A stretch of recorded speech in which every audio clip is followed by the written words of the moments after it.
बाल सूर्य बच्चा सूरज आय भोरू पहर ईशान कोन सँ दुलकैत चल जाय छल बदरी। आय भोरू पहर ईशान कोन सँ दुलकैत चल जाय छल बदरी।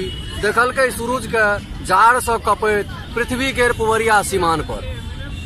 लोहैछ गेलै मोन हठात एलै विचार, कुन मोह झौसा एहि सीताहल भोर में टुह टुह लाल एहि बाल सूर्य के केलक अछि घर सँ बाहर।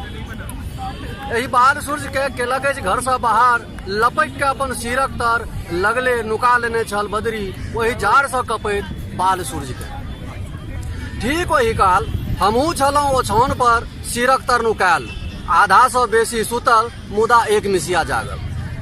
हमरा एक रति जागल देख आयल छलाह विद्यापति हमर स्वप्न में देबाक लेल उल्हन। ठीक वही काल जखन बाल सूर्य छलाह बदरीक सिरक तर नुकायल। गोर लगलियनि सुतले सुतल।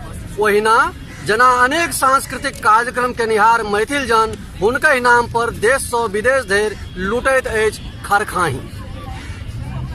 बिसारि के हुनकर भाषिक चेतना, मातृभाषा प्रेम, मातृभूमिक प्रति कर्तव्य प्रतिदिन अपन मैथिल जन द्वारा होइत छथि सम्मानित। ऊपरे ऊपर बाबा विद्यापति बिहुस देलाह बाबा, हमरा की ठकबह ठकैत छह स्वयं के, बिनु भाषिक चेतनाक सुथनी बचेबह संस्कृति। हमरा की ठकबह अपने कनबह, तो नहीं कनबह तोहर संतति कनतह। हो बाउ जागह अपन चेतना जगाबह, क्षण भरिक सुखक लेल जुन अस्तित्व गमाबह। हठात टूटि गेल हमर नींद, पुवरिया खिड़की सँ हमरा ऊपर जेना बिहुस रहल छलाह टुह टुह लाल बाल सूर्य।